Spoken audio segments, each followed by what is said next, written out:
a mi modo de ver, muy importante, em, porque es un poco como la preparación y el conocimiento que ustedes tienen. En este caso no es un conocimiento, digamos, netamente clínico, ¿cierto?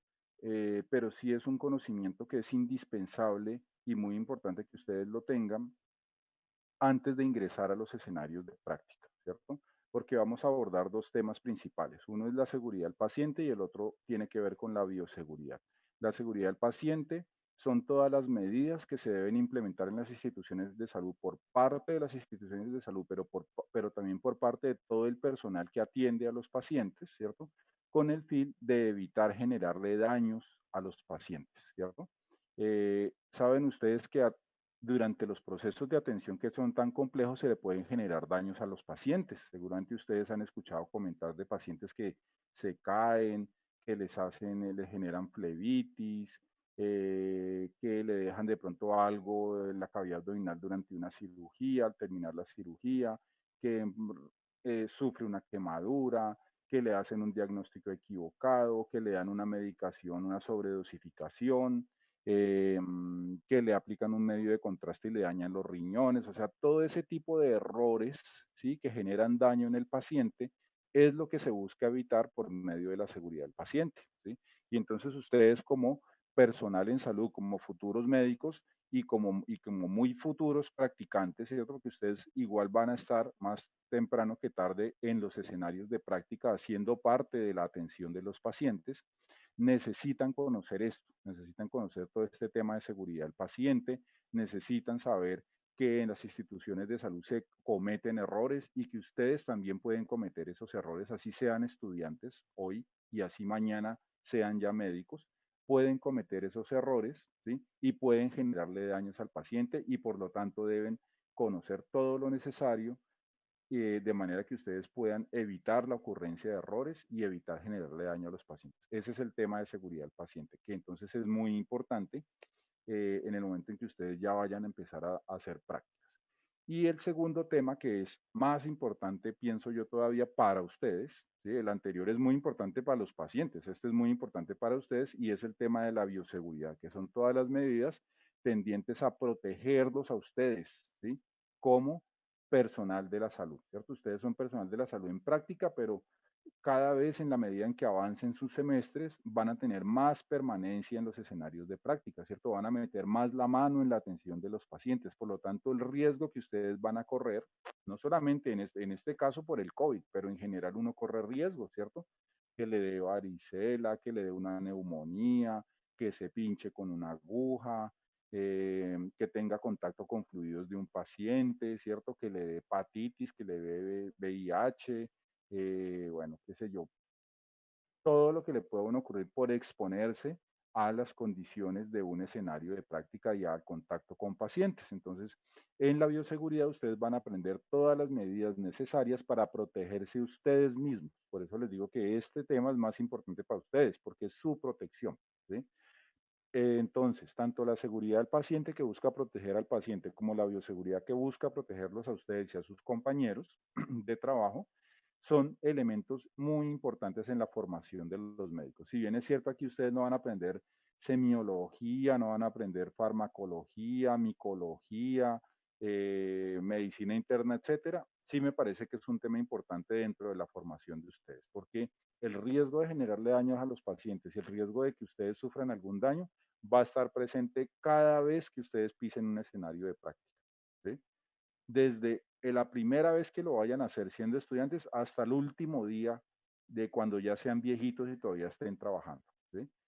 Eh, Hasta el último día ustedes se pueden chuzar con una aguja, siendo viejitos, siendo adultos, siendo especialistas, siendo ya médicos generales graduados, el riesgo, ¿sí? En bioseguridad va a estar siempre presente con ustedes, por eso es tan importante que ustedes conozcan estos temas de bioseguridad y seguridad del paciente, ¿sí? Entonces, aquí viene algo muy importante y es que creo yo que lo importante sí es conocer, ¿cierto? Aprender, pero lo más importante en este curso creo que es que ustedes logren interiorizar esos conocimientos, ¿sí?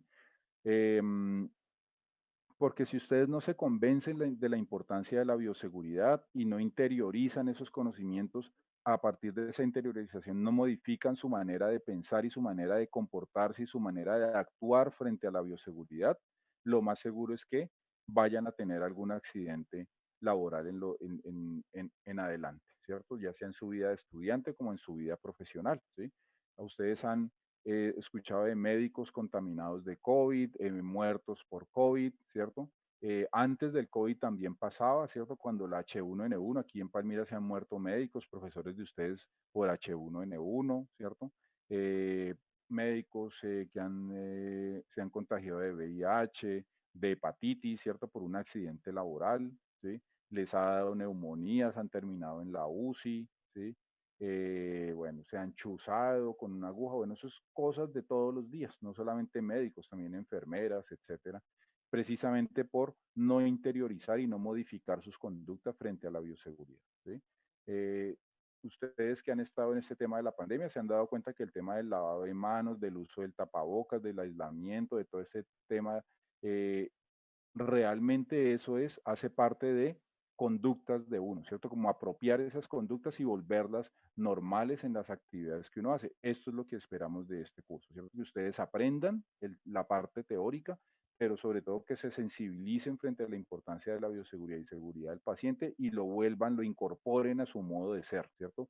A su proceder como profesional, ¿sí? No es solo mientras que dure el curso, porque esto es para toda la vida, muchachos, como les digo, y esto es para toda su vida laboral de aquí a los 40 o 50 años que ustedes van a estar trabajando como médicos o más, ¿sí? Esto los va a acompañar siempre. Ustedes se van a dar cuenta y van a ver en los escenarios laborales, ¿sí? Médicos que operan sin protección ocular, sin las gafas, que no les gusta ponerse el tapabocas, que no se lavan las manos, ¿sí? Y son especialistas. He visto hasta profesores de ustedes allá metidos en el quirófano boleando sangre sin protector ocular, ¿sí? Eso se ve todo el tiempo, ¿ya? Personas que no usan sus elementos de protección personal y todos ellos en algún momento de su vida han recibido cursos, pero no interiorizan eso, no lo ponen en práctica. Entonces, muy importante el tema de adquirir el conocimiento, pero también de sensibilizarse frente a la importancia de ese conocimiento de manera que lo puedan interiorizar e incorporar para modificar sus conductas frente a la seguridad del paciente y la bioseguridad. Creo que esa es la gran ganancia que ustedes deberían obtener de este curso, ¿sí? Porque eso, como les digo, tiene que hacer parte de su conducta, como bañarse todos los días, ¿sí? Como llevar el carnet de la universidad o su hospital donde vayan a trabajar, ¿sí? Eh, Así como usted todos los días se baña, así mismo usted tiene que utilizar sus elementos de protección personal, así tiene que acatar las normas de bioseguridad para el resto de sus vidas. Entonces eso es lo que esperamos se logre con este curso. Como les decía, hay dos temáticas grandes. Una es la temática de seguridad del paciente y la otra es la temática de bioseguridad. ¿Listo? En esta temática de seguridad del paciente vamos a tener tres sesiones grandes, ¿cierto? La primera sesión, que es la que vamos a empezar el día de hoy, es de algunos conceptos básicos de seguridad del paciente, un poco como de la historia y la evolución de la seguridad del paciente en el mundo y en Colombia, para que ustedes sepan un poco de qué se trata la seguridad del paciente y cómo la seguridad del paciente ha evolucionado, ¿cierto? Eso no, la seguridad del paciente, a mi modo de ver, es relativamente nueva, ¿cierto? Lleva aquí en Colombia más o menos 15 años, ¿sí? Que eso es muy poquito, ¿ya? Porque pues aquí llevamos atendiendo pacientes hace 200 años, pues sí, y apenas hace 15 años se habla en el sistema de salud de la seguridad del paciente, ¿ya? En el mundo hace un poquito más, pero tampoco mucho, ¿no? Eso lo vamos a ver entonces en esta primera sesión. Las normas, la legislación que regula la seguridad del paciente en el sistema de salud, ¿sí?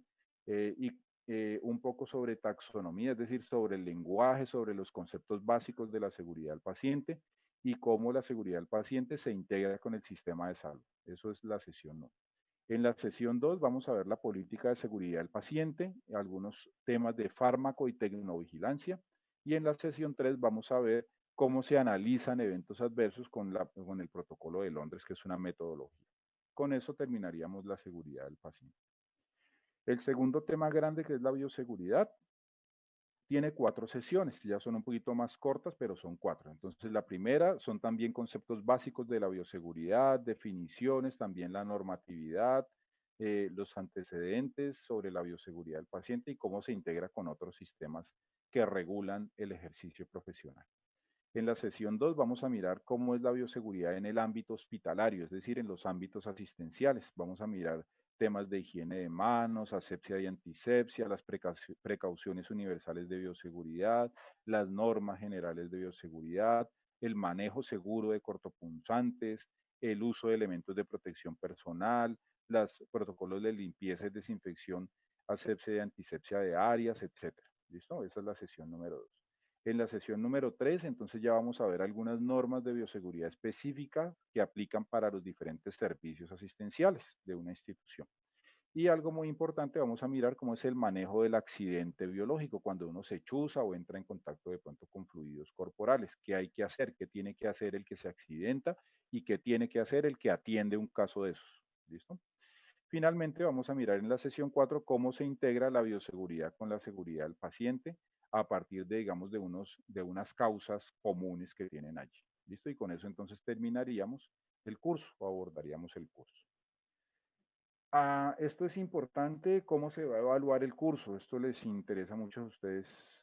Entonces, hay tres cortes, ¿no? Recuerden, siempre hay tres cortes. El primer corte tiene un peso del 30% de la nota total del curso. El segundo corte también un 30% y el tercer corte un 40% para un 100% de la nota.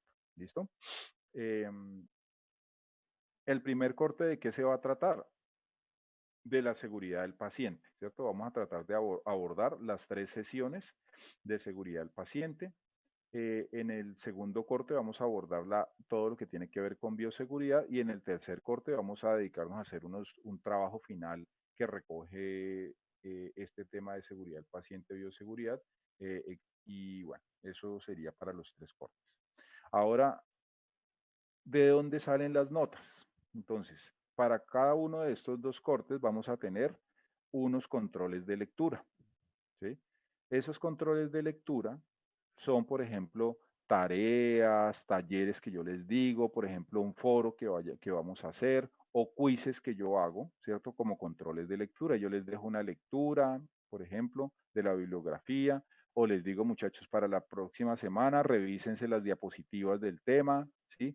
De la clase, las diapositivas, por ejemplo, para la próxima semana vamos a hacer un quiz de la presentación de las diapositivas de la unidad 1 de seguridad del paciente, de la sesión 1 de seguridad del paciente. Entonces estudian esa presentación, ¿sí? Porque la próxima semana hago un quiz, ¿sí? La siguiente semana, en 15 días, entonces vamos a hacer un quiz de la sesión 2, ¿sí? Por ejemplo, entonces yo les voy avisando con anterioridad cuándo vamos a hacer quiz. Entonces, esos mapas conceptuales, tareas, talleres, trabajos en grupo, etcétera, más los quizzes, se promedian, ¿sí? Y valen un 20% de la nota del corte. ¿Listo? También cuando se termine el corte, es decir, el terminado este módulo de seguridad del paciente, es decir, las tres sesiones, vamos a hacer un parcial, ¿sí? Ahorita vamos a mirar las fechas. Entonces, cuando acabemos el tema de seguridad del paciente, hacemos un parcial aquí por Moodle que vale el 20%, ya llevamos un 40%. Y vamos a hacer un trabajo en grupo, ¿cierto? De análisis de eventos adversos al terminar el módulo también de seguridad del paciente que vale un 60%. Entonces, de aquí sale el total del primer corte, que ya saben ustedes que vale el 30% de la nota total del curso. ¿Listo? Para el segundo corte, que ya no es seguridad paciente, sino bioseguridad, funciona de manera similar. Entonces tenemos los controles de lectura, que son quizzes, talleres, mapas conceptuales, trabajos en grupo, etcétera, que vale el 20%. Tenemos un segundo parcial sobre bioseguridad que vale el 20%, ya va el 40%, y un trabajo que vamos a hacer al terminar el módulo que ya es del 60%. Entonces allí saldría la nota del segundo corte. Y la nota del tercer corte tenemos un 60% de un trabajo final que hacemos, un 20% de otro trabajo de unos casos de bioseguridad y un examen final que vamos a hacer ya al terminar todo el curso que incluye los temas de seguridad paciente y bioseguridad que vale un 20%. Entonces ahí estaría el total de la nota del tercer corte. Claro, hasta allí, dudas, preguntas. Bueno, entonces, como les digo, muchachos, es importante que vean todo el curso, ¿sí? Porque ya la otra semana yo voy a hacer un quiz, ¿cierto? Si ustedes aparecen por allá dentro de mes y medio, 2 meses por acá, pues ya prácticamente el primer corte se habrá terminado. Entonces sí es importante que tengan continuidad en la asistencia y en cumplir con todas las cosas del curso. ¿Cómo nos vamos a comunicar? Bueno, ya saben, por medio de la plataforma de Moodle, así como les llegó un correo el día de ayer con la citación, así les va a llegar de pronto correos que yo les mande, recordándoles que hay un quiz, recordándoles el parcial, etcétera. Pero por medio de Moodle, pues allí ustedes ya saben que va a estar colgada toda la información, las presentaciones de PowerPoint, los quizzes, los parciales, todo lo vamos a hacer por medio de Moodle, las tareas, todo. Finalmente, por eso les digo, la plataforma es el apoyo total para la realización del curso. Bueno, de todas maneras, igual aquí tienen mi correo, si necesitan escribirme algo, lo pueden compartir con sus compañeros, como les digo, quienes no hayan asistido el día de hoy, pero vayan a asistir y necesiten que los meta a la plataforma Moodle, pues me mandan un correíto, yo trato de contestarles a ustedes máximo a los 3 días, pero la mayoría de veces les contesto el mismo día o máximo al día siguiente. ¿Listo? Este es entonces mi correo electrónico. Ya por ahí es que nos vamos a comunicar por Moodle y por el correo.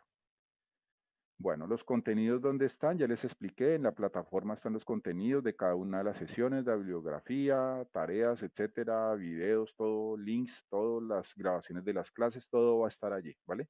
De modo que el correo no va a ser para mandarnos trabajos ni nada de esas cosas, trabajos que ustedes me manden por correo, me dejen en físico con Lilian, etcétera, pues eso yo no lo tengo en cuenta, ¿sí? Todo es por medio de la plataforma, ¿sí? Presentación de tareas, quizzes, todo por la plataforma. Bueno, aquí entonces viene, empezamos un poco a hablar de las fechas, de cómo se va a desarrollar el curso. Esto es lo que ustedes están viendo allí, es el calendario académico 2021A, ¿no? Entonces aquí nos dice que el primer parcial debemos hacerlo más o menos entre el 1 y el 13 de marzo, el segundo parcial entre el 12 de abril y el 24, terminar clases el 22 de mayo y el examen final entre el 24 de mayo y el 5 de junio. Es decir que para la primera semana de junio ya tendremos que tener todo terminado. ¿Listo? Estas son las fechas del calendario académico que aplica para todos los cursos. Ahora entonces, atendiendo a estas fechas, pues yo más o menos he cuadrado estas fechas para las principales cosas que vamos a hacer en el curso. Creo que el primer parcial lo podemos hacer más o menos el 1 de marzo. El primer trabajo o el trabajo para cerrar el módulo de seguridad del paciente para el 8 de marzo. El segundo parcial el 19 de abril. El trabajo de bioseguridad que cierra el módulo de bioseguridad el 19 de abril. El examen final el 10 de mayo. El trabajo final para el 24 de mayo. Más o menos esas son como las fechas principales. De pronto, no sé, pues podrá pasar alguna cosa, que yo me enferme, que tengamos que reprogramar una clase, que cancelar alguna cosa, que algún congreso, que alguna cosa rara, pues ajustamos las fechas. Realmente, si ustedes se dan cuenta, aquí tenemos bastante plazo, porque el primer parcial es el 1 de marzo, pero podemos hacerlo el primer parcial hasta el 13 de marzo. Todavía tenemos como una semana larga por si nos corremos en algo, ¿sí? De pronto alguna clase no la podamos hacer o se nos alarga alguna clase, no se preocupen que, digamos, mis fechas no están tan ajustadas, ¿sí? Podemos terminar el 5 de junio y yo por aquí estoy terminando el 24 de mayo. Bueno, estas fechas son como una propuesta, como para tener cierta organización, pero pueden modificarse un poquito, digamos, en acuerdo con ustedes.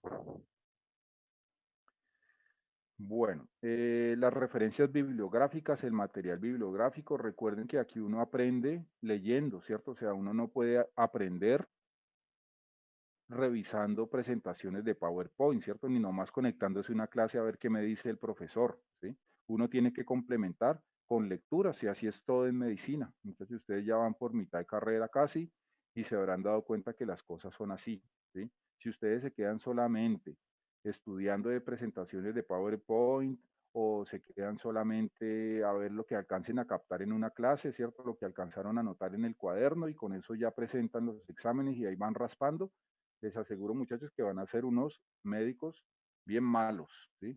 Bien mediocres, porque el éxito en la medicina está en leer y en estudiar toda la vida, ¿sí? Si ustedes se metieron en esto, esa es la vida de ustedes, estudiar y leer hasta que sean viejitos. Entonces, la bibliografía es muy importante en todos los cursos, ¿sí? Leerse un artículo, buscar de pronto allí en Moodle que yo les pongo una cartilla, un artículo, una noticia, un video. Eso es importante para ir complementando eh, las cosas. ¿Cierto? No solamente, no piensen solamente en, y eso me lo va a preguntar en el examen, ¿cierto? Como son mis hijos con los esto va dentro del examen, ¿sí? Eso me lo va a evaluar. Pues muchachos, uno estudia, no para el examen, no estudian para mí, porque yo esto todo yo me lo sé, ¿sí? Ustedes están estudiando este y todos los otros cursos para aprender, ¿cierto? Para cuando ustedes sean médicos. Para eso es que uno estudia, no para el examen ni para el profesor. Bueno, recordarles el reglamento estudiantil para llamarles la atención frente a la importancia de no faltar a las clases, muchachos, así sean virtuales, ¿sí? Porque yo aquí igual tengo que llamar a lista, me toca llamar a lista, ¿sí?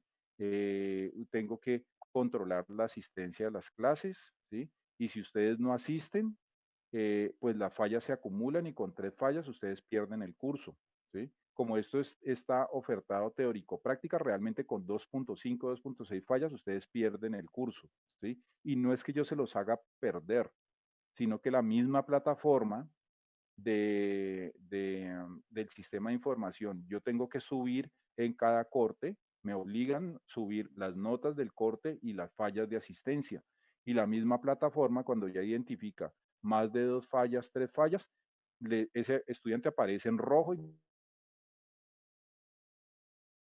me sale estudiante ya perdió el curso, ¿sí? Entonces, ojo con eso, muchachos, no es por asustarlos, no es por controlarlos, porque yo no estoy para esas cosas, ¿cierto? Ustedes ya son grandes y ustedes saben que si ustedes se matriculan a un curso es para estudiarlo y para venir y presentar todas las cosas que tienen que hacer, ¿cierto? Ustedes no están recién entrados, sea porque ustedes quieran aprender o porque sus papás estén pagando 10 millones o 12 millones, finalmente uno se mete a un curso para estudiar y para aprender, ¿sí? Entonces yo no, voy a estar detrás de ustedes y no lo hago ni virtual ni lo hago presencialmente. Entonces yo no estoy para estar aquí controlándolos, ni regañándolos, ni que si no le veo la cara, entonces es que no sé qué. A mí eso no me interesa, ¿sí? Yo asumo que estoy con personas que les interesa estudiar medicina, les interesa aprender, y si no le interesa, igual le toca porque pues ya se metió en esto, ¿sí? Entonces, pero sí quiero recordarles, muchachos, que no cometan el error de perder bobamente una materia, ¿sí? Porque perder una materia es atrasarse en tiempo, perder recursos, perder tiempo de ustedes, perder plata, etcétera, ¿sí? Entonces, no pierdan las materias y menos ahora que estamos virtual, ¿cierto? Que usted lo único que tiene que hacer es conectarse, si es que no le interesa, nomás conectarse y cuando yo diga reporten asistencia, reportar la asistencia, presenten sus tareas, que la mayoría son en grupo, presenten sus quizzes y sus parciales que sí son individuales, muchachos, no van a tener problema, ¿sí?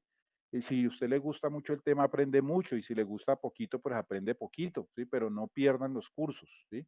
No se tiren un curso y se los digo porque hay muchas personas que pierden cursos virtuales y peor aún los presenciales. Entonces, no falten a las clases, ¿sí? No falten a las clases.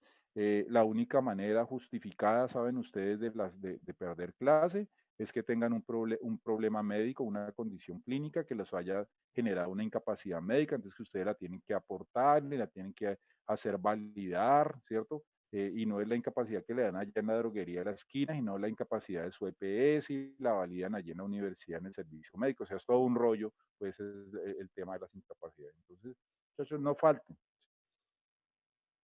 Bueno, importante el tema de la concentración en clase. Como les digo, yo no soy aquí policía de nadie, a mí eso nunca me ha gustado, ¿sí?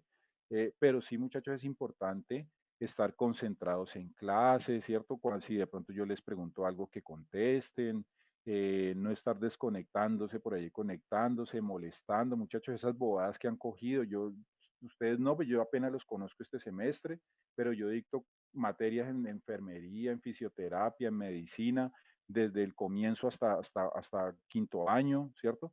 Y esas bobadas que han cogido de estar saboteando las presentaciones, poniendo con vulgaridades allá, que se mete alguien allá a escribir tonterías sobre la diapositiva, la raya, monta un video pornográfico, o sea, realmente muchachos, eso son tonterías, son bobadas, ¿cierto? Eso es de gente boba, ¿sí?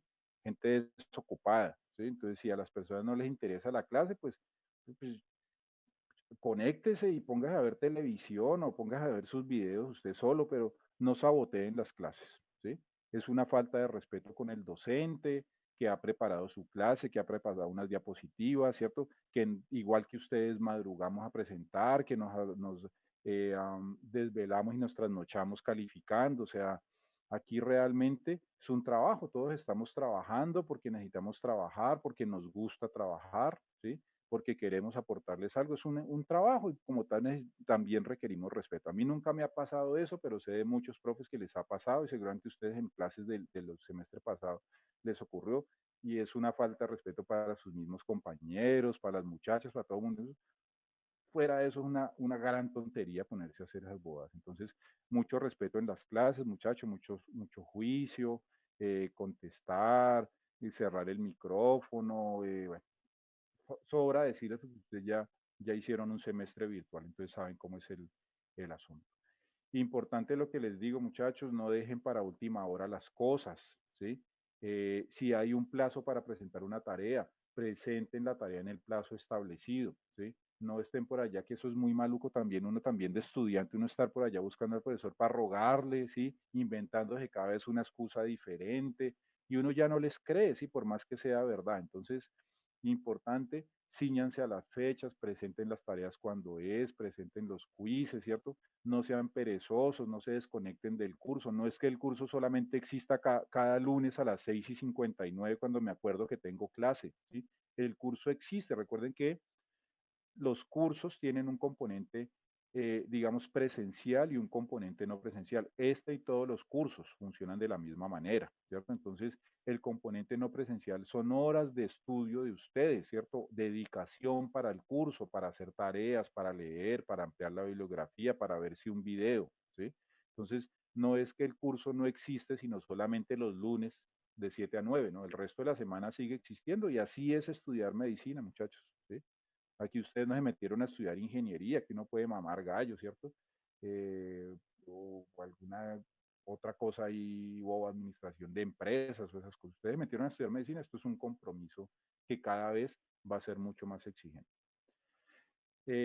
Asistir a las clases, ¿cierto? Todas esas cosas son importantes, como mucho quiero decir, es como la continuidad del curso durante todo el semestre, no perderse del semestre, de las clases y aparecer por allá cada rato inventando cuentos y excusas y bobadas. Ustedes ya son personas grandes.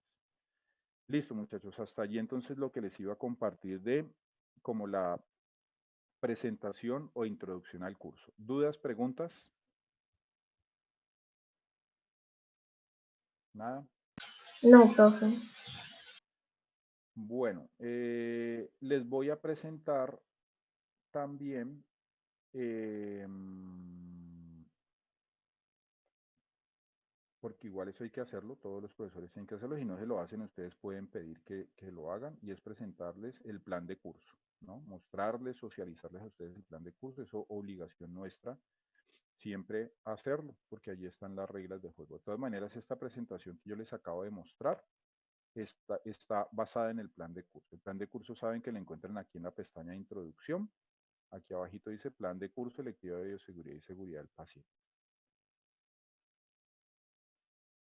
Entonces aquí ustedes van a encontrar los datos del curso, las horas, el horario, el objetivo, también que se los dije hace un momento, de qué se trata el curso, digamos en términos generales, los propósitos, la justificación del curso, ya como tal el objetivo general del curso y los objetivos específicos que ya los revisamos en la presentación, con qué otras áreas del conocimiento y del aprendizaje de su programa de medicina se asocia el tema de seguridad del paciente y bioseguridad, pues prácticamente con todas las áreas asistenciales porque son elementos de bioseguridad que ustedes van a emplear en todos los escenarios asistenciales o de práctica.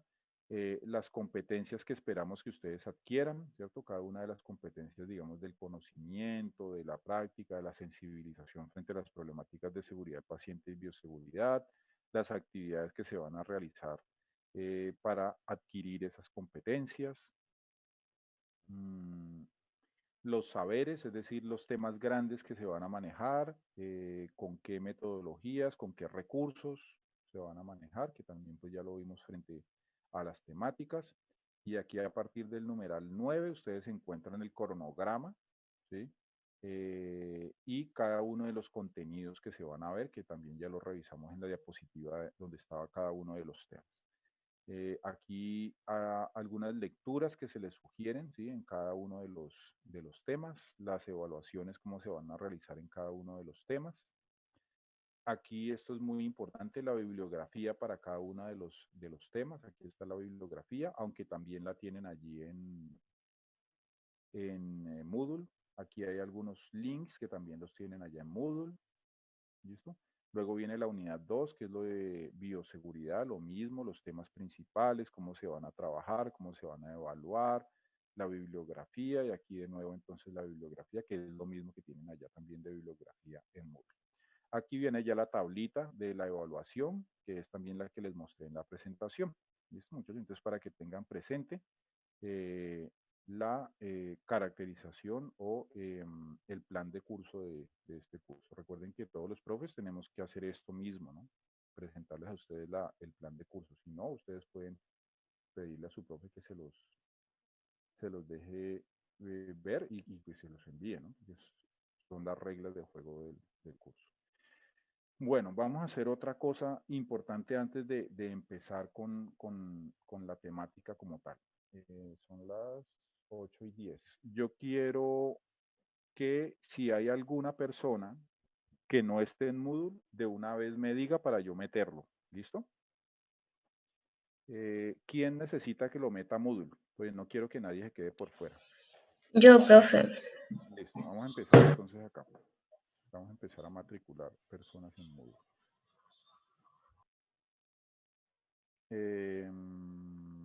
No estás en el listado que les proyecté, ¿cierto? Les voy a compartir el listado para que miren allí si están. Si no están allí y quieren tomar el curso, me dicen para inscribirlos en Moodle. En Moodle, ojo muchachos, lo que vamos a hacer hoy es solamente para que puedan entrar a la plataforma y el curso les aparezca. Esto no reemplaza la matrícula que tienen que hacer, ¿no? O sea, matricular el curso, esto no lo reemplaza matricular el curso. Una cosa es que ustedes aparezcan en Moodle, ¿sí? Para que puedan entrar, revisar las presentaciones, presentar los quizzes, etcétera, que es lo que les acabo de mostrar. Y otra cosa es que ustedes tienen que matricular su curso normalito, ¿ya? Esto no reemplaza la matrícula del curso, ojo con eso, ¿no? Solamente es para que ustedes puedan entrar a Moodle y mirar cosas allí. Listo, bueno. Entonces, si no están acá dentro de estas 35 personas, me avisan. Aquí está Agredo Mosquera Mabel Eliana, ¿está en clase? ¿Mabel? ¿No está?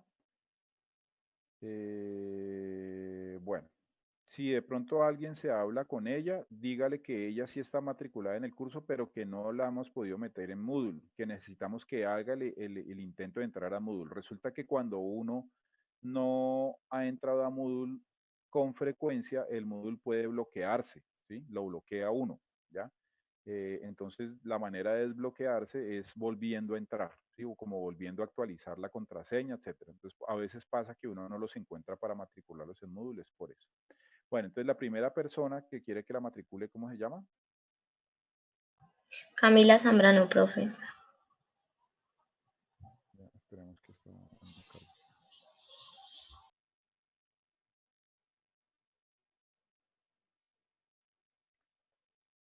Zambrano, ¿cuál es el otro apellido? Melo. Camila, listo. ¿Quién más? Por aquí alguien me había escrito. Yo, profe. Espérate un momentico, que es que alguien me escribió por aquí y no quiero que se me pase. Luisa María Martínez Cerón. Luisa María Martínez Cerón. Miremos que no esté aquí. No, no está. Entonces, Martínez Cerón.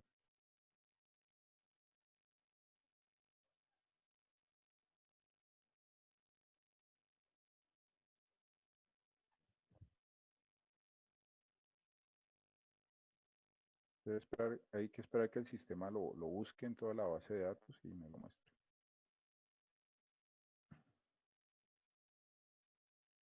Luisa María, listo. ¿Quién más? Ahora sí, el joven que me pidió. ¿Quién es? Yo, profe, Camilo Valverde. Valverde, todo con B corta. Sí, ¿Cuál es tu otro apellido, Camilo? Ah, ya, Mejía. José Mejía. Camilo Sí, José ese. Valverde Mejía. Listo. ¿Quién más, muchachos? Aprovechen. ¿Quién quiere que lo matricule en Moodle para que pueda entrar a Moodle al curso? Si saben de algún compañero que quiera ver el curso y no esté todavía en ese listado que les estoy proyectando. Nada.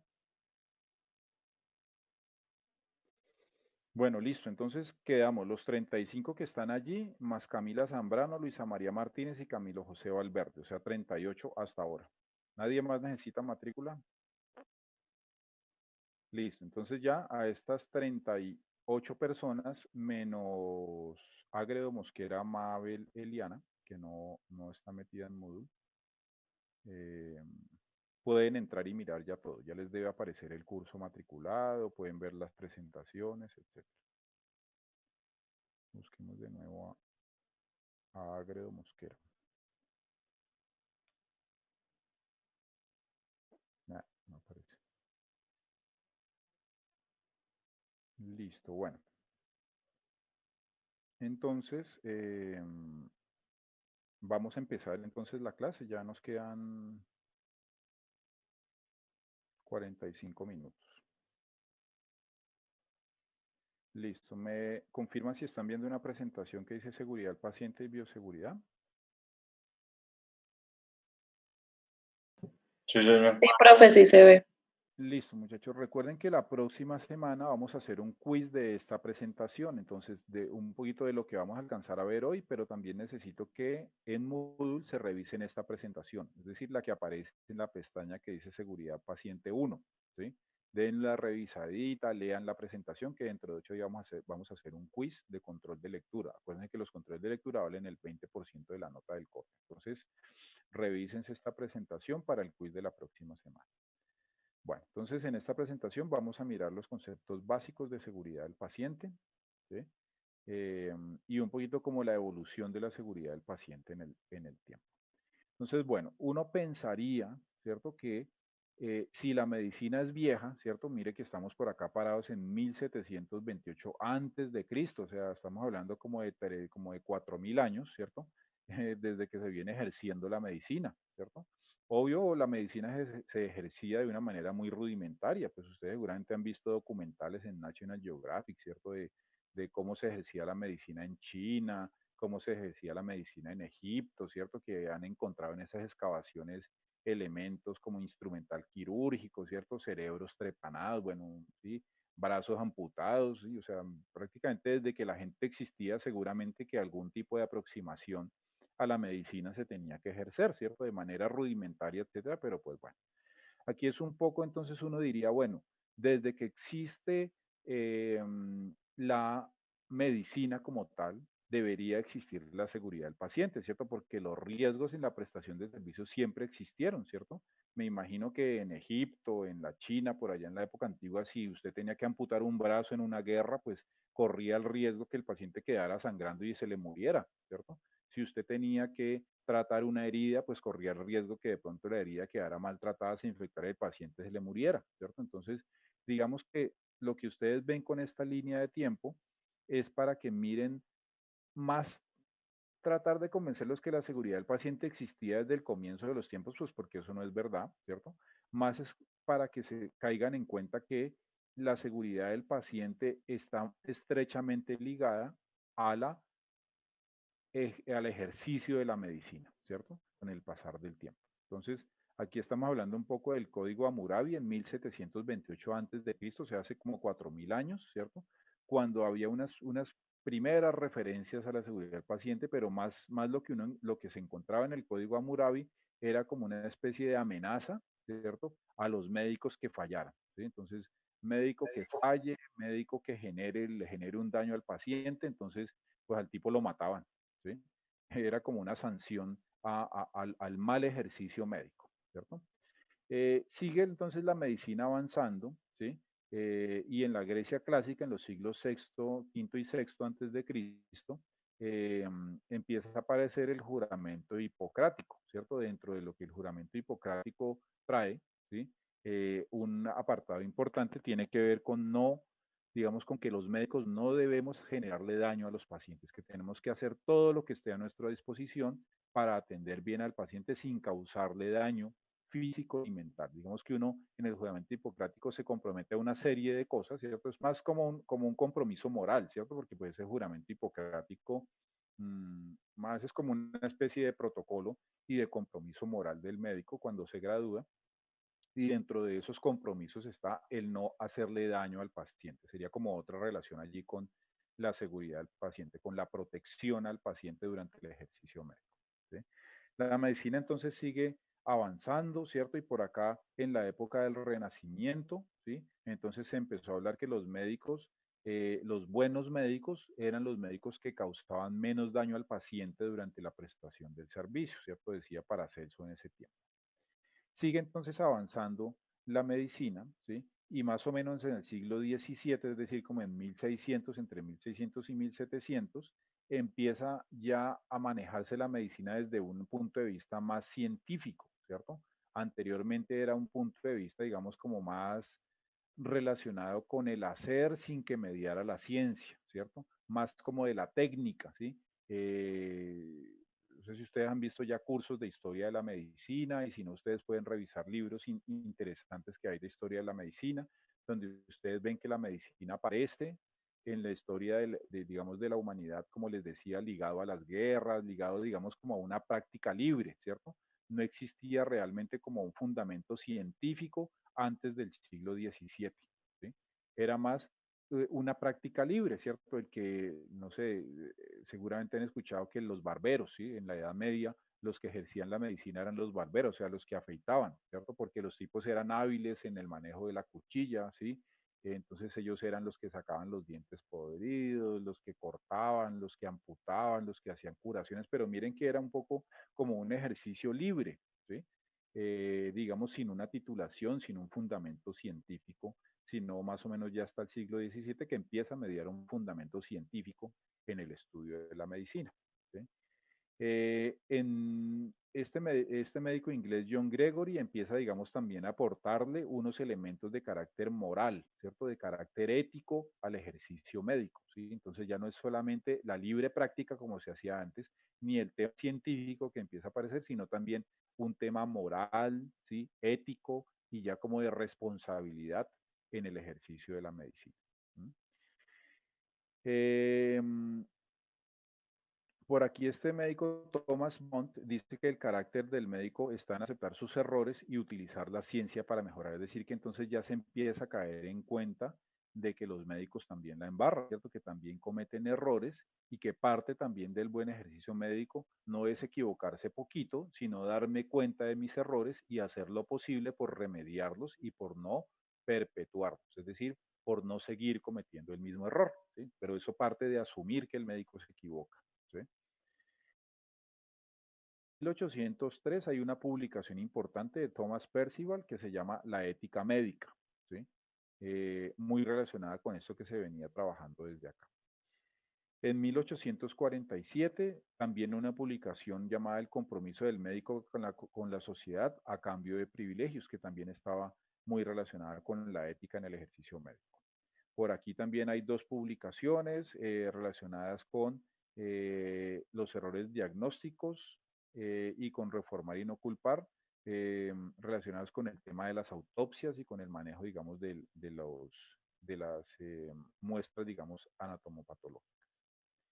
Ahí ya entonces entramos a 1910, ¿sí?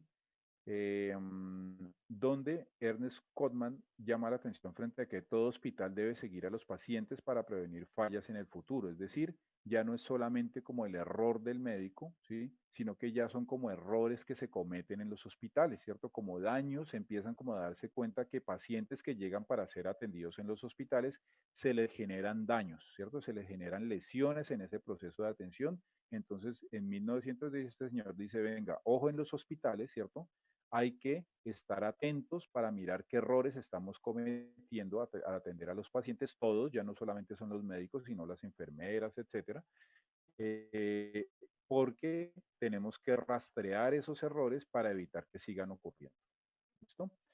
Bien, entonces aquí algo muy importante y es este estudio Flexner. No sé si ustedes de pronto lo han escuchado. El estudio Flexner es como un estudio que se hizo entre 1912 y 1930, ¿cierto? Es un estudio que hizo este doctor Flexner, contratado por la Fundación Carnegie, ¿sí? Para estudiar en todas las facultades de medicina, mirar de qué manera se estaba enseñando medicina en las facultades de Estados Unidos, ¿cierto? En esta época, entre los 1912 a 1930, ¿sí? Para mirar las diferentes facultades, cómo enseñaban medicina y tratar de generar propuestas, ¿sí? Alrededor de una mejor manera de enseñar la medicina. Ese estudio es muy importante porque a partir de él se cambió la manera como se enseñaba medicina. ¿Y cómo se cambió? Principalmente se le dio un enfoque mucho más científico, ¿cierto? Se definieron unas áreas del conocimiento, unas materias, una organización de la manera como se enseñaba la medicina. Esto es el tema del currículo, el tema de las prácticas. Por eso es que de pronto ustedes ahora ven ese tipo de organización, ¿cierto? Entonces allí se generan dos escuelas, una que es como la escuela americana, ¿cierto? De cómo se enseña la medicina según la escuela americana, y otra que era la escuela europea, ¿sí?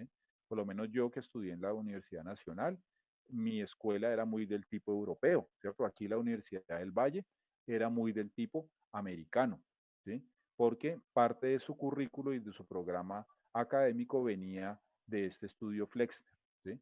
Resulta que esa fundación de un tipo muy rico en Estados Unidos, de apellido Carnegie, eh, a partir de este estudio Flexner empezó a incentivar también el estudio de la medicina y como a patrocinar escuelas de medicina en diferentes partes del mundo, y dentro de esas trabajó con el Hospital Universitario de acá, del Valle, ¿no? Bueno, aquí ya entonces más o menos a mitad de 1900, ¿sí? Empieza ya a haber como tal unos adelantos científicos y técnicos, ¿sí? Que nos permiten entonces llegar en la década de los 60 a contar con unos principios de epidemiología y de bioestadística, ¿cierto? Entonces es muy importante porque entonces ya no es solamente estudiar, aprender y ejercer la medicina según, digamos, los conocimientos clásicos, ¿sí? Sino que ya empiezan a aparecer ciencias como la epidemiología y la bioestadística que permiten monitorizar el comportamiento de las enfermedades, ¿cierto? Que permiten monitorizar la eficacia de los procedimientos de atención, ¿cierto? Que permiten mirar si lo que se está haciendo en los sistemas de salud sí está teniendo un impacto positivo en las poblaciones, ¿sí? Y que permiten entonces poder llevar un control de lo que se está haciendo, si se está haciendo bien o se está haciendo mal. Y ese control permite también como modificar la manera como se enseña la medicina. Entonces, ya como les digo, no se enseña solamente según los grandes textos clásicos, sino también según estos datos epidemiológicos y bioestadísticos de la salud de las poblaciones y del impacto de los servicios de salud en esas poblaciones. Miren que ya hemos recorrido hartísimo tiempo, mire, desde hace 4000 años, ¿cierto? Y llegamos por acá al año 1999, ¿sí? Para ustedes debe ser el comienzo de la vida de algunos, ¿sí?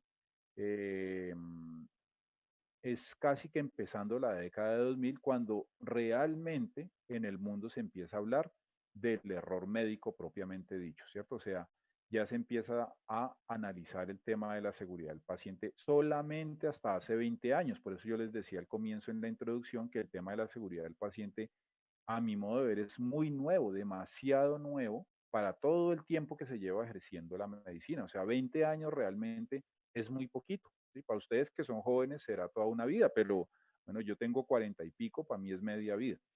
En 1999 aparece una publicación muy importante que se llama Errar es humano, ¿sí? Publicada por el Instituto de Medicina de Estados Unidos. Entonces, en 1999, esta publicación llamó la atención de todo el mundo, ¿sí? Alrededor de los errores médicos, ¿cierto? Entonces traía una serie de estadísticas, una serie de información, estudios, seguimientos sobre eh, lo que ocurría al interior de las organizaciones de salud, ¿cierto? Entonces llamaban la atención datos como que en Estados Unidos, solamente en Estados Unidos, al año se le causaban daños a 1 millón de personas, ¿sí? Dentro de los hospitales, a 1 millón de personas durante la prestación de los servicios de salud. O sea, personas que iban para otra cosa, terminaban dañadas o lesionadas durante su proceso de atención 1 millón de personas al año, ¿cierto? Eso es una cantidad de gente, ¿sí? Entonces, eso llamó la atención de todos los gobiernos del mundo y de la Organización Mundial de la Salud, ¿sí? Entonces, en 2001, la Organización Mundial de la Salud empieza a liderar unas campañas a nivel mundial para mejorar la seguridad del paciente, para mejorar la seguridad de cómo se prestan los servicios de salud en los diferentes escenarios, ¿cierto? Entonces aquí dice la Organización Mundial de la Salud que las intervenciones de atención de salud se realizan con el propósito de beneficiar a los pacientes, pero también muchas veces sin querer se les puede causar daño. ¿Listo? Es así como en el año 2004 se forma la Alianza Mundial para la Seguridad del Paciente. La Alianza Mundial de la Seguridad del Paciente fue, digamos, como un movimiento que lideró la Organización Mundial para la Salud en conjunto con los gobiernos de los principales países del mundo, ¿cierto? Para empezar a trabajar estrategias enfocadas a mejorar la seguridad del paciente. ¿Listo? Eh, entonces se lanzó el 27 de octubre de 2004 este libro que se llamaba La Alianza Mundial para la Seguridad del Paciente, que recogía, como lo vamos a ver ahorita, una serie de estrategias para mejorar la seguridad del paciente en el mundo. Entonces, este libro, esa publicación liderada por la Organización Mundial de la Salud, planteaba unos retos mundiales por la seguridad del paciente, ¿cierto? Dentro de esos retos mundiales estaba la importancia de trabajar en conjunto con los pacientes por mejorar su seguridad, ¿sí? Estaba también el tema de estandarizar o homologar conocimientos y definiciones alrededor de la seguridad del paciente en todo el mundo. Estaba también importante incentivar la investigación relacionada con la seguridad del paciente. También la coordinación de esfuerzos internacionales para desarrollar intervenciones en los diferentes servicios de salud, ¿cierto? Y sistemas de salud alrededor de la seguridad del paciente y fortalecer el tema de notificar y aprender de los errores, ¿sí? Cada vez que se cometerían en las clínicas, notificarlos para que se pudieran analizar y aprender de esos errores. Entonces empezaban también a definir algunas grandes estrategias, ¿cierto? Como las atenciones limpias son atenciones más seguras, las cirugías seguras salvan vidas y una lucha contra la resistencia a los antimicrobianos o los antibióticos. Estas fueron grandes estrategias que salieron de esta Alianza Mundial para la Salud del año 2004 de la Organización Mundial de la Salud. Mire que estamos hablando hace apenas 16 años, ¿sí? Eso es muy poquito, ¿sí? Para empezar a trabajar el tema de la seguridad del paciente en el mundo. Ya vamos a ver que como suele pasar, en Colombia llegó mucho más tarde, ¿no? O sea, como está pasando con las vacunas, ¿no? O sea, aquí ya están vacunando hace como 2 meses y aquí vamos a empezar dentro de otros 2 meses. Entonces aquí también en el 2004 en el mundo empezaron a trabajar estos frentes de atención, ¿cierto? De la seguridad del paciente y en Colombia eso ocurrió varios años después, ya vamos a mirar. Bueno, esta era también para llamar la atención frente a la estrategia de atención limpia, que es una atención más segura, es decir, que tiene que ver con todos estos protocolos de asepsia, antisepsia, limpieza y desinfección, lavado de manos, para generar unas condiciones más limpias dentro de la prestación de los servicios de salud. Otra estrategia importante era esta, la cirugía segura salva vidas. A partir de esta estrategia de 2004 se implementaron muchos cambios dentro de los servicios quirúrgicos, ¿sí? Cambios que de pronto para ustedes cuando vayan a rotar por cirugía serán cosas normales, ¿sí? Por ejemplo, el tema de lavarse las manos, por ejemplo, el tema de la asepsia y antisepsia, la limpieza y desinfección del campo quirúrgico, ¿cierto? La asepsia y antisepsia y desinfección del instrumental, ¿cierto? El uso de campos quirúrgicos, todas las técnicas asépticas o limpias al interior del quirófano, ¿cierto? No utilizar cosas desechables o no reutilizarlas dentro de las cirugías, ¿sí? La seguridad, por ejemplo, a la hora de poner anestesia, hacer buenas valoraciones preanestésicas, los exámenes necesarios, un buen récord de anestesias, ¿cierto? Definir puntualmente cada uno de los pasos seguros para realizar la cirugía, contar con todos los recursos necesarios para hacer una cirugía, ¿sí? Utilizar antibióticos profilácticos o preventivos antes de las cirugías, ¿sí? Hacerle seguimiento al comportamiento de las infecciones posoperatorias, ¿sí? El cuento del recuento de compresas, o sea, todas esas cosas que para uno hoy en día son una realidad, apenas se empezaron a trabajar a partir del año 2004, ¿sí? a partir de esta Alianza Mundial para la Seguridad del Paciente. Entonces son avances que se han dado, ¿cierto? En la prestación del servicio, en la atención de los pacientes a partir de esta publicación. Bueno, es así entonces como se empieza a hablar a partir de estos avances de la Organización Mundial de la Salud de prácticas seguras, ¿cierto?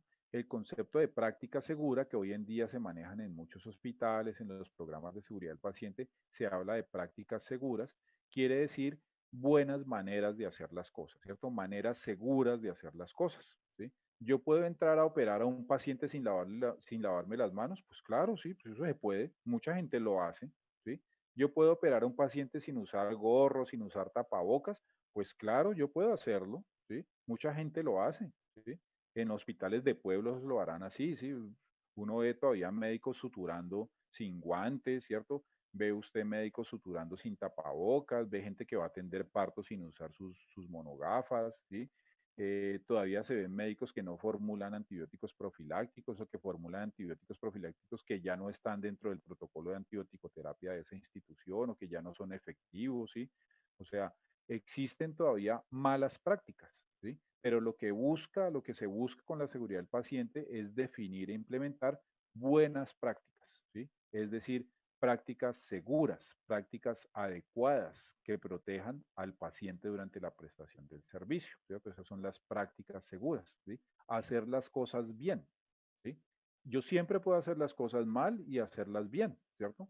Si yo las hago mal, pues puede que al final también me salgan bien, ¿sí? Pero es más probable que un paciente se me infecte si yo no me lavo las manos a que si me las lavo, ¿sí? Eso está científicamente comprobado que lavarse las manos disminuye mucho las infecciones, ¿cierto? Es la manera más barata y más efectiva de disminuir las infecciones en cirugía y en los servicios hospitalarios, ¿sí?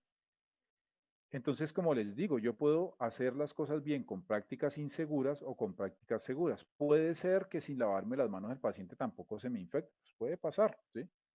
O puede pasar que yo no formule un antibiótico profiláctico y el paciente no se infecte, pero la probabilidad es mucho mayor. Entonces, lo que se busca entonces, o se buscaba, o se sigue buscando es identificar e implementar prácticas seguras, buenas maneras de hacer las cosas durante la prestación de los servicios. Entonces, toda práctica segura debe ser muy específica en definir cuál es el problema, las infecciones, ¿sí? Otro problema, la flebitis, otro problema, las úlceras por presión, otro problema, la fuga de pacientes, otro problema, la autoagresión de los pacientes o la determinación que le generan a otros pacientes, los pacientes psiquiátricos. Otro problema, problemas asociados con la administración de medicamentos o la formulación de medicamentos. Otro problema, problemas de comunicación entre el equipo de salud, ¿sí? Otro problema, eh, eh, inconvenientes o problemas o complicaciones relacionadas con mala nutrición en los pacientes crónicos, por ejemplo, ¿sí? Otro problema, puede estar de pronto relacionado con inconvenientes en la identificación de los pacientes que generan administrarle medicamentos equivocados, hacerles exámenes que no son o cirugías equivocadas, problemas de identificación, ¿sí? Entonces, en las prácticas seguras se parte de un problema, ¿sí? De un problema de seguridad que impacta la seguridad de los pacientes, ¿sí? Se incluye la evidencia en que se apoya. La evidencia son los datos, las estadísticas, la bibliografía que apoya que eso efectivamente es un problema, ¿cierto? Las posibles consecuencias que puede generar para el paciente y para los servicios de salud ese problema, ¿sí? El papel de los pacientes y sus familiares en la aplicación de la práctica segura, referencias y otros recursos necesarios para apoyar esa práctica segura. La Organización Mundial de la Salud en el año 2007, mire que ya veníamos por acá en el 2004 con la publicación, ¿cierto?, de la Alianza Mundial, y por aquí en el 2007, la Organización Mundial de la Salud lanza y sugiere 9 prácticas seguras, ¿sí? Por eso estamos aquí hablando de prácticas seguras. Entonces, la Organización Mundial de la Salud definió 9 prácticas seguras, 9 grandes estrategias seguras para que fueran implementadas en todo el mundo. ¿Sí? Esas 9 prácticas son las que ustedes ven acá. Medicamentos de aspecto o nombre parecidos. No sé si a ustedes les ha ocurrido, ¿cierto? que uno ve una cajita de medicamentos y se parece a otra, ¿cierto? Que usted ve una tabletica y todas las tableticas son blancas con una ranurita en la mitad, ¿cierto? Unas más grandes, otras más chiquitas, ¿sí? No sé si les ha pasado que se han dado cuenta que algunos antibióticos se escriben de manera similar, ¿sí? O la mitad de la palabra es muy similar entre la una y la otra, ¿cierto? Muchas cefalosporinas se escriben de manera similar, ¿sí? Los medicamentos psiquiátricos, todos son muy parecidos, los medicamentos antirretrovirales, todos tienen nombres muy similares, ¿cierto? Y se ven muy similares. Eso genera riesgos. ¿Riesgo de qué? De que yo me equivoque al formular un medicamento, ¿cierto? De que la persona que va a administrar el medicamento interprete mal lo que yo estoy escribiendo y se equivoque. De que la persona que en la farmacia despacha medicamentos también se equivoque y entregue el que no es, ¿sí? No sé si ustedes se dieron cuenta el año pasado de una señora que casi mata a los dos hijos porque le dio un medicamento que no era. ¿Se dieron cuenta de esa noticia que salió en todos los noticieros? No, profe. ¿No? Que la señora en vez de darle metronidazol le dio tramadol a los Ah, niños. sí, y que los niños murieron. Ah, se murieron. Bueno, listo, pues peor. Eso pasa porque resulta, bueno, cuando hicieron el análisis hubo muchas causas que encontraron allí, pero una de las causas que mencionaban es que la presentación del tramadol era parecida a la del metronidazol, o sea, era un frasquito, ¿sí? Parecido, ¿cierto? Blanquito con letras azules, decía la señora, ay, eso era parecido, ¿sí? El tipo que despachaba los medicamentos en la droguería, porque la señora no fue a la droguería y la compró, ¿no? Eso se le dio la EPS, ¿sí? De hecho, se lo dieron en una droguería de Cruz Verde, creo que fue en Bogotá o algo así, ¿sí? El tipo que despachó el medicamento le entregó el que no era, ¿sí? Él se equivocó al despachar el medicamento porque se escribía parecido y el tipo tenía afán, ¿sí? O de pronto lo tenía almacenado cerquita el uno del otro en la droguería, ¿cierto? El metronidazol con el tramadol. O de pronto el médico escribió con mala letra y entonces de pronto él interpretó que eso era tramadol en vez de metronidazol y entregó el que no era, porque como se escriben parecidos, ¿cierto? Ambos terminaban en sol, entonces de pronto él solamente vio la partecita del sol porque el comienzo no lo entendió, entonces dijo, entreguémosle tramadol, por ejemplo, ¿sí? O se equivocó de pronto por la presentación del medicamento. La señora vio que eso era suspensión y entonces dijo, ah, pues suspensión, eso debe ser, si se me la entregaron en la farmacia, pues eso debe ser, y le dio la dosis al niño y los mató, ¿cierto? Como 8 o 15 días después pasó algo similar. Una señora se equivocó con unos medicamentos que tenía en el nochero de su casa, ¿cierto?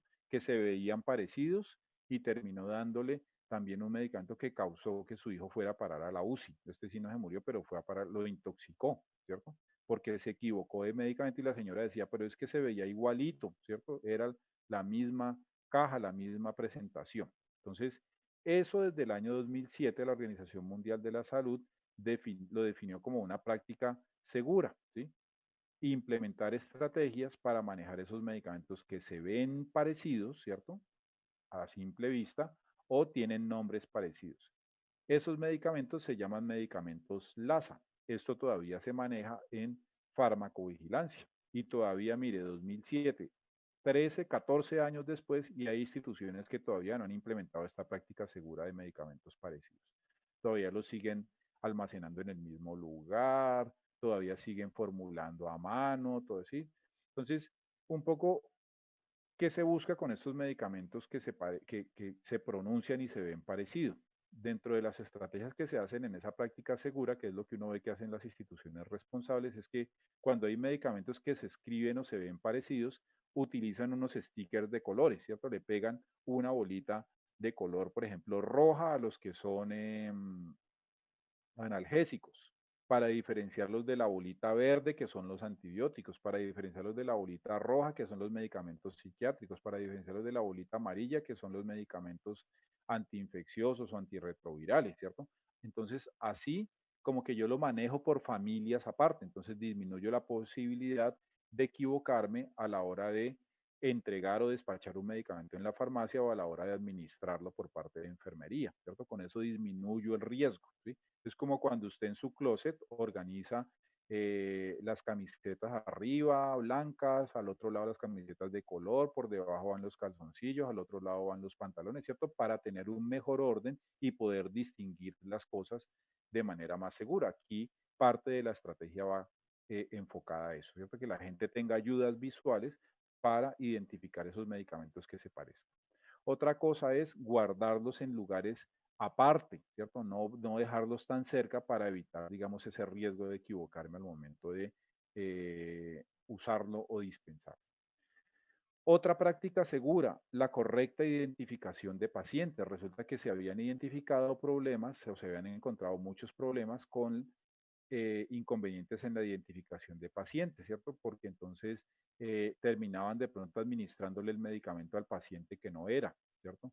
Terminaban de pronto haciéndole el examen al paciente que no era, terminaban confundiendo la historia clínica o los exámenes o los medicamentos de un paciente con otro, ¿cierto? Terminaban operándole a un paciente la parte que no era de su cuerpo, ¿sí? Terminaban haciéndole la cirugía que no era. Eso a ustedes les puede parecer descabellado, pero esto pasaba con mucha frecuencia antes y todavía pasa, ¿cierto? Todavía ocurre eh, que administran medicamentos equivocados en las dosis que no son por fallas en la identificación de pacientes. Entonces, por eso se definió esta práctica segura que buscaba mejorar la identificación. Entonces, por eso es que seguramente ustedes han visto el tema de las manillas, ¿cierto? Las manillas que le ponen a los pacientes. Si ustedes se fijan con detenimiento o alguna vez a ustedes o a un familiar le han puesto esas manillas, se darán cuenta que allí viene el nombre del paciente, ¿cierto? El tipo de sangre, el documento de identidad, si es alérgico a algo, ¿cierto? Allí le escriben o le ponen de pronto un código de colores. Ah, no, que es alérgico a un medicamento, pum, un sticker amarillo. No, que tiene riesgo de caída, pum, un sticker rojo, ¿cierto? Que es un paciente psiquiátrico, un sticker rosado, que es un paciente que requiere aislamiento, un sticker verde, ¿cierto? Entonces, todo eso tiene que ver con la identificación, además de actividades de chequeo cruzado, de verificación constante de la identificación del paciente. Seguramente ustedes han visto cuando un paciente va a cirugía o que ustedes los hayan llevado a operar o a un familiar suyo que constantemente están verificando la identificación del paciente. Le preguntan todo el tiempo, en todo lado, usted cómo se llama, cuál es su documento de identidad, recuérdeme qué cirugía le van a hacer, en qué brazo, en qué pierna, ¿sí? ¿Es alérgico a algo? ¿Sí? Qué tipo de anestesia le van a poner. O sea, con eso están constantemente chequeando que sí están frente al paciente que es, no porque ellos no sepan, sino que hay que verificarlo. Ese es el tema de la identificación del paciente. Tercero, la comunicación durante la transferencia del paciente. Resulta que cuando un paciente pasa de un servicio a otro, por ejemplo, de urgencias a hospitalización, de hospitalización a la UCI, de cirugía a hospitalización, o cambian de turno, puede haber errores, ¿sí? Relacionados con la comunicación, ¿sí? Porque de pronto al que recibe turno se le olvida o no le comentaron que el paciente tenía pendiente un examen, ¿sí? O de pronto la jefe que recibió no le habían comunicado que el paciente ya había recibido una dosis de X medicamento en la mañana. Entonces, esa práctica segura va enfocada a mejorar la comunicación durante esos cambios en la atención del paciente. Otro importante tenía que ver con la realización del procedimiento correcto en el lugar correcto del cuerpo, ¿sí? Entonces, asegurarse que está definido cuál es la cirugía que se le va a hacer al paciente y la lateralidad. Para eso entonces se implementaron acciones como por ejemplo marcar el lugar del cuerpo que se va a hacer, ¿cierto? Entonces le marcan el brazo, el punto donde se va a hacer la cirugía, por ejemplo. Otra práctica segura relacionada con el adecuado uso y el uso seguro de las soluciones concentradas de electrolitos, es decir, del natrol, del catrol, de todas estas soluciones que se utilizan endovenosas para reposición de electrolitos y usarlos en las cantidades seguras. Otra, asegurar la precisión de la medicación en las transiciones asistenciales, garantizar que se le dé continuidad a los tratamientos eh, farmacológicos cuando un paciente cambia de servicio o se cambia de turno. ¿Sí? Otra, evitar los errores de conexión de catéteres y tubos que pudieran generar infecciones, ¿sí? O fugas, ¿ya? O colonizaciones. No reutilizar los dispositivos de inyección. Esto a ustedes les puede parecer como, ay, pues eso es desechable. Anteriormente había muchas cosas que se reutilizaban, ¿sí? Las jeringas se reutilizaban, de pronto solamente se cambiaba la aguja o a veces ni la aguja la cambiaban. todos estos elementos que se utilizan, se utilizaban y se siguen utilizando para terapia respiratoria, eso se reutilizaba, ¿cierto? De pronto a ustedes no les ha tocado ver eso, pero esos circuitos de anestesia, esas mangueritas, esas máscaras, anteriormente se lavaban y se usaban con otros pacientes, ¿sí? Eso pues a partir de estas prácticas seguras ya no se hace. Y finalmente, la más efectiva, mejorar la higiene de manos para prevenir las infecciones relacionadas con la atención sanitaria. Bueno, esas eran las 9 prácticas seguras. ¿Qué ha pasado entonces en Colombia? ¿Sí?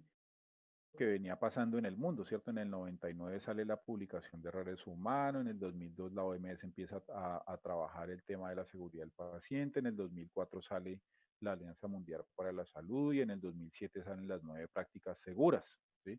Aquí en Colombia, en el 2008, ¿sí? Aquí son como unos adelantos que dan materia de calidad, ¿cierto? En el sistema de salud, pero realmente se empieza a hablar en el 2008 apenas de una política de seguridad del paciente, ¿cierto? El gobierno, el Ministerio de Salud, saca una política de seguridad del paciente, es decir, un lineamiento, una directriz obligatoria para todos los que hacen parte del sistema de salud para empezar a trabajar la seguridad del paciente. Mire, 2008, cuando en el mundo se empezó a hacer desde el 2002.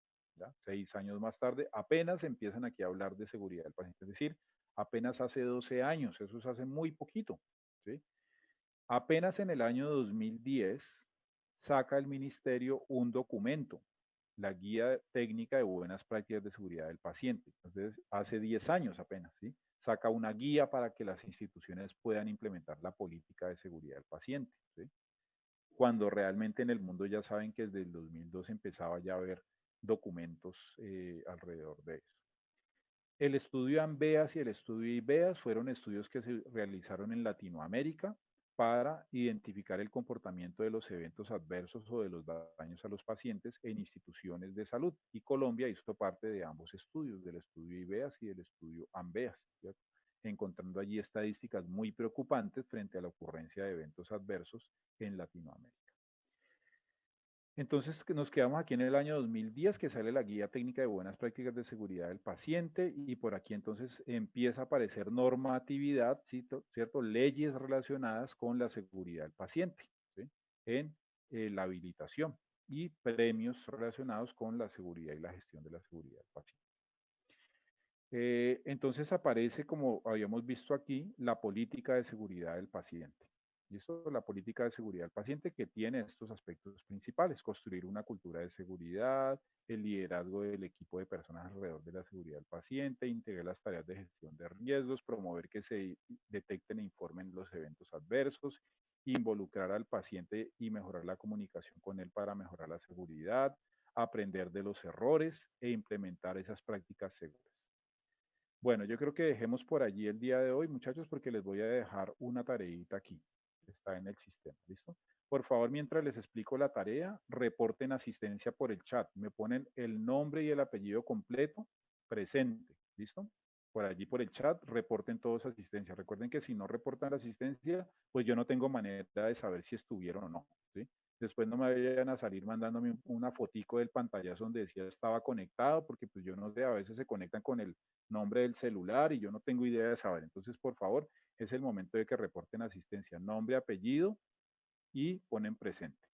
Mientras tanto, les voy a dejar un trabajito.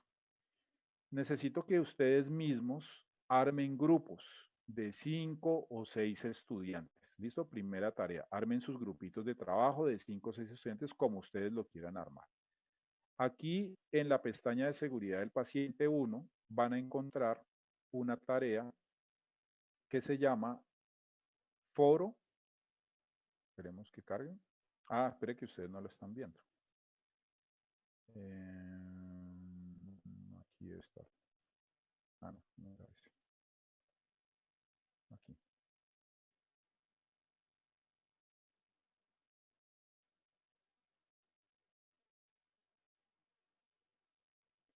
¿Me confirman si están viendo la plataforma Moodle, muchachos? Sí, profe, sí se ve. ¿Sí o no? ¿Se está cargando la plataforma? ¿La están viendo? Sí, profe. Listo, muchachos. Entonces, una vez hayan conformado sus grupitos entre 5 y 6 compañeros, van a hacer esta tareita, es muy sencilla. Se van a ver este video. Mire, recuerden que están aquí abajo. Pestaña Seguridad del Paciente 1. Se van aquí abajo y miran este video, ¿sí? Este video es de un doctor llamado Peter Probonos, que es uno de los principales líderes y referentes de la seguridad del paciente en el mundo, y el señor trabaja en uno de los mejores hospitales del mundo, que es el Hospital John Hopkins en Estados Unidos. Entonces el señor en esta conferencia le da la bienvenida a los nuevos residentes y les habla sobre la seguridad del paciente, ¿cierto? Allí les trata unos temas sobre comunicación, trabajo en equipo, seguridad del paciente. Quiero que vean este video. El video está en inglés con subtítulos en español. Si ustedes más bien les gusta leer, entonces aquí encuentran la transcripción de ese video, la transcripción de la conferencia. Una vez lo hayan visto, entonces entran aquí, ¿cierto? Aquí, donde dice Foro John Hopkins. Aquí está explicado también para qué vamos a hacer esta actividad, para que ustedes reflexionen sobre la seguridad del paciente y el papel de los profesionales de la salud y de los estudiantes frente a la seguridad del paciente. Ven el video y van a compartir por medio del foro, ¿sí? Sus impresiones, sus opiniones frente a lo que dice allí el doctor Peter Probonos, frente a los temas que trata, y lo deben acompañar de un enlace, por lo menos de un link de un video, una noticia o alguna fuente de información que ustedes hayan consultado para ampliar esos temas que el doctor menciona allí, ¿vale? Entonces, escriben su opinión. Sí, me parece que la comunicación en el personal de salud es vital para garantizar la seguridad del paciente porque bla, bla, bla, bla, bla, bla, según explican en la conferencia, ¿cierto? Una parrafito pueden opinar eso. Y ponen un link de pronto de una noticia que ustedes hayan visto. Problema, miren, esta noticia hablaban sobre la seguridad del paciente, aquí hablaban sobre los eventos adversos, esta es una estadística de tal cosa. Entonces, su opinión más alguna consulta, alguna fuente que ustedes hayan buscado o consultado para complementar este tema mencionado en el video. ¿Listo? ¿Claro hasta allí? Ustedes pueden poner aquí sus opiniones, ¿sí? O sus aportes al foro entre el 1 y el 4 de febrero de 2021.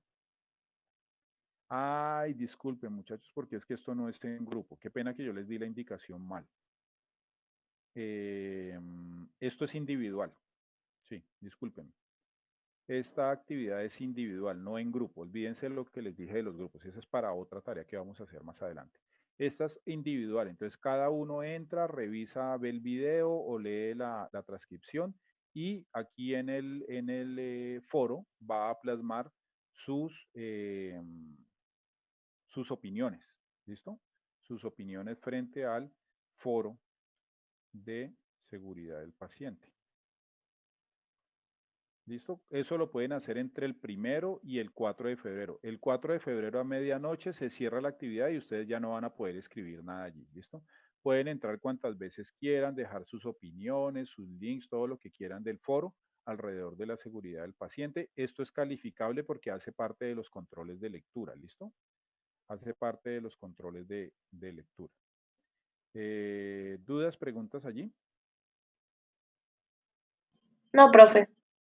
Listo, muchachos. Recuerden que deben hacer sus aportes entre el 1 y el 4 de febrero. No dejen para hacerlo ya a última hora porque ya no lo van a poder hacer. Bueno, muchachos, no siendo más entonces, terminamos la clase por el día de hoy. Recuerden todos haber reportado su asistencia. Muchas gracias por su atención. Acuérdenle a sus compañeros que no hayan estado el día de hoy para que se metan a la clase la próxima semana porque además vamos a hacer el quiz. ¿Listo? Entonces, tareita para la próxima semana, esto sencillito, y el quiz de esta primera unidad de seguridad del paciente. Entonces, revísense esta presentación completa de la unidad 1 de seguridad del paciente. Que tengan un feliz resto de día y un buen comienzo de semestre. Hasta luego. Profe, disculpe. Sí. Buenos días. Lo que pasa es que a mí se me apagó el computador. Ajá. Y entonces no sé si me perdí parte importante de su información. O sea, es solamente poner mi comentario en el foro y ya. Poner el comentario y acompañarlo de un link de una noticia, una lectura, un video. Referente al tema. Paciente que tenga relación con lo que opinaron en el foro. Ah, vale, listo, profe, muchas gracias. Bueno, muchachos, que tengan entonces feliz resto de semana.